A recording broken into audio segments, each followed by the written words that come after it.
And now, your host, Couch Tomato!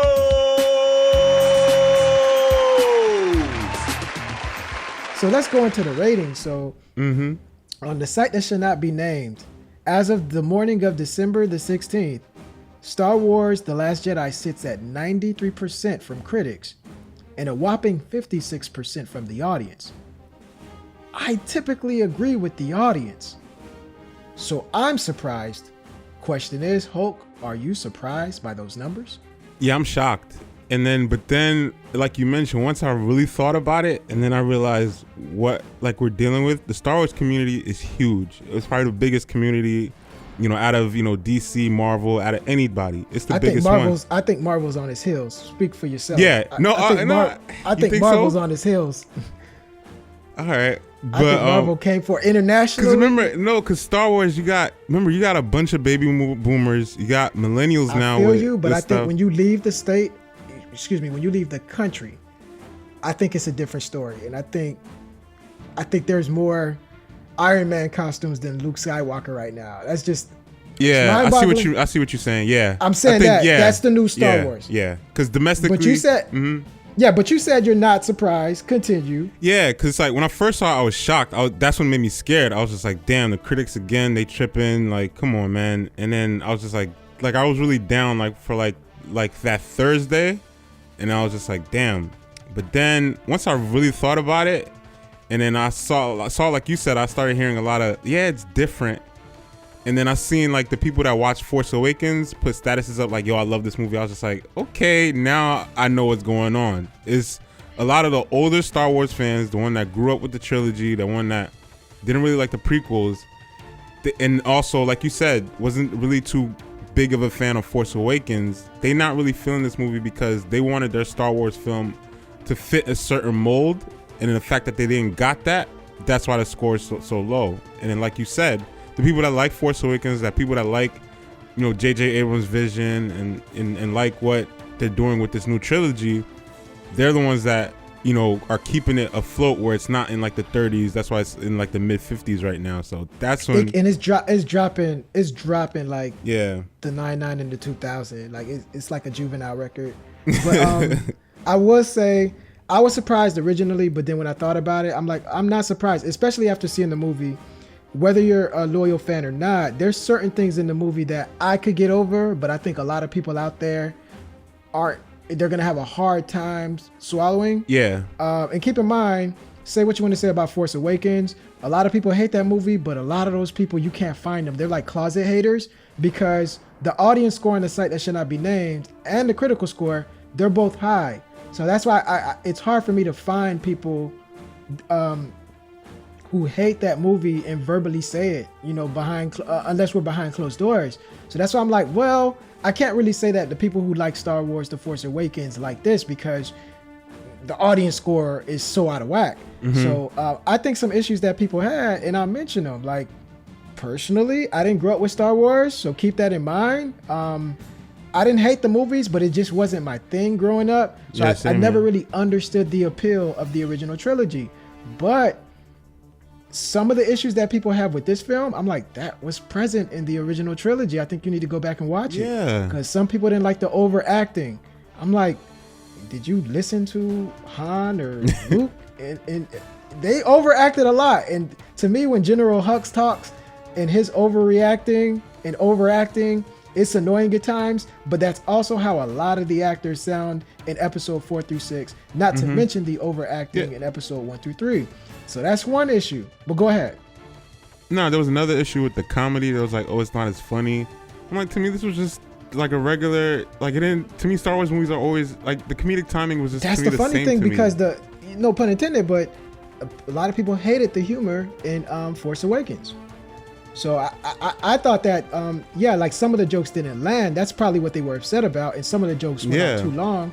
I thought when Poe was, playing that game, I thought that was funny, but then it kept going. And I'm like, this seems like this is some behind the scenes footage. The joke's over. I get it. The timing was off. Exactly. So another reason why I'm not surprised this film is not doing so well from an audience score perspective it alienated a lot of fans. Like when you think of The Force Awakens, the mystery of Snoke and the mystery of Rey's parents were huge. Unanswered plot points. I've never seen more blog posts in the history of my life than those two things. It was like a weekly, it's like Force Awakens ended, where it was just like every day it was just like a rumor, some Reddit kid or some, you know what I'm saying, some idiot with a computer posting stuff. And you're right, I can't think of another thing that garnered more fan theories ever. I really can't.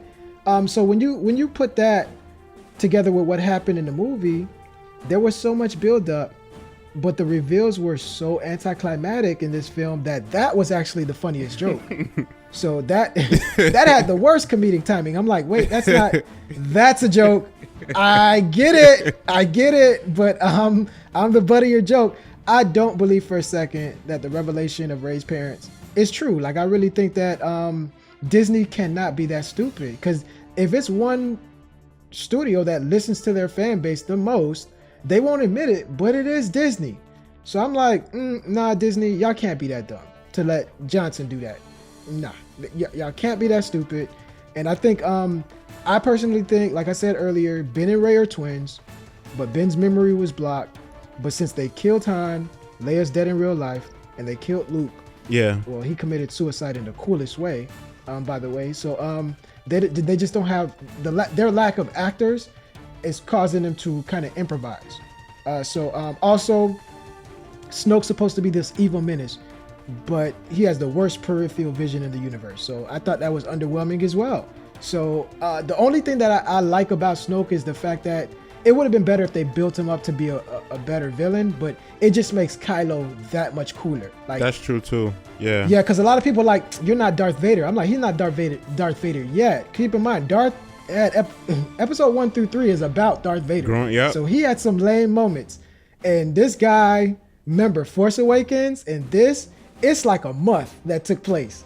So it's like in the span of 4 weeks, he's going through a similar arc like Darth Vader, but he's dealing with all these lost and all these questions in like 4 weeks. Exactly. Where Darth had all of his teenage years to deal with. So I'm like, they're shaping him up to be a bad A-word, and I actually like Kylo Ren. Yeah. So in 3 things that were promoted by the trailer and never lived up to the hype was the battle between Phasma and Finn, which was trash. Yep. 2 trash characters. Rey's identity, which is BS, and a better introduction to Snoke, which was laughable. So I don't expect these type of failures from Disney. I expect them from Fox. Maybe this week's acquisition of Fox had a stronger impact on Disney than we thought. So those alone, like, I'm able to get over some of that. But if you've been watching these trailers 3 times a day for the last 3 months, yeah, I would say it's fair that you're a little upset. Me, like I told you, I watched the trailer and I stayed away from it, Hope. So I'm like, well, I went in with 0 expectation. But I'm fine. But I understand why there's an outcry, like people don't like this movie. So it's no surprise for me. But go ahead.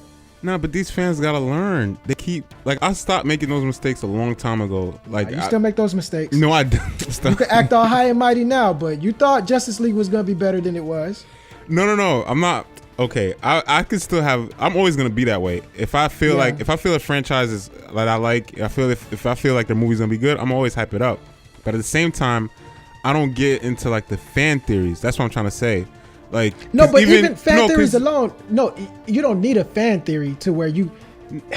Rey's parents, they kept it a secret. Abrams kept building towards something. Every time her parents came up, it did a hard cut to the next scene to where that's obviously a secret. It's like, oh, they don't want me to know this because it's so important, it's so relevant.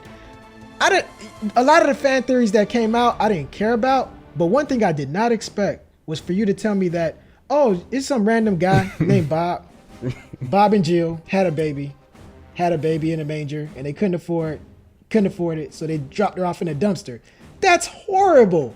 That's like some CW type plot line. Like, what is this? Like you can't be all high and mighty now, Hope. You gotta understand why people are upset. It's from like, that. Okay. Snoke, gotta understand why people are upset about that's Snoke. 100. I agree with that without a doubt. But at the same time, if that's the way they want to do it, if they want to, and like you said, if they're saving it for episode 9, To me, that's okay too. Like, cause to me, watching this movie, I could tell they held back a little bit, and it was just like, okay, there's another episode coming. Because Abrams is like, hey, don't touch my stuff. Yeah. Abrams like, don't touch my stuff, bro. Don't touch my stuff. But that's one thing you don't see from Disney, though. Remember, Disney's the same people who do the Marvel movies. And one thing's for sure, like, they want their movies to have some type of cohesion, and they always make directors work together. Like, hey, man, go talk to Jon Favreau real quick. John, I want you to go talk to, this guy. And this guy, I want you to go talk to this guy. And I want you to go talk to this guy because you guys are doing 4 movies at different times. And I want them to be cohesive. Josh was talking to the Guardians of the Galaxy director. Yeah. And and those guys were talking to the Russo brothers. So I'm like, why didn't they show that same type of implementation with Star Wars? So let me say one thing. All in all, I like the movie. It sounds like Holt liked it too. I think I'm able to forgive a lot of the flaws, but this isn't my franchise. So take it with a grain of salt. I'm not as invested as some of those guys are. And I say that to say this. I'm not surprised of the hate that this movie received because the novelty of Star Wars is wearing off. And what I mean by that is it's the same thing that happened with the Pixar films. It used to be mind-boggling for me to expect a Pixar film not to do good until I saw Brave. And then they came out with Dinosaurs shortly after. And I'm like, oh, you guys come out with a new movie every year. So it's not like I'm having to wait 3 years for these Pixar movies. That's why it's becoming whack to me. Like, I'm so used to it. So when the audience gets used to it, the magic wears off. And I think we're starting to see that with Star Wars. It's Star Wars fatigue. There's going to be a Star Wars film every year for the rest of our lives, I believe. Yep. So Disney will make money, but little by little, there's going to be a larger drop-off of the fan base. And low ratings like this is going to become something that's normal. It's going to become more common every film. So, yo, there was a crazy stat that I saw. There was just like, sorry, Cleveland Brown fans. There was just like, since last December, there's been 3 Star Wars movies, and then the Browns have only won 1 game. Since like the past 2 Decembers, there's been 3 Star Wars movies, and the Browns have only won 1 game. Ah, man. So you're preaching to a guy who has Gordon on his fantasy team, so it's kind of weird. You like tomato? And you like tomato? Potato? Potato? Tomato? Tomato? Let's call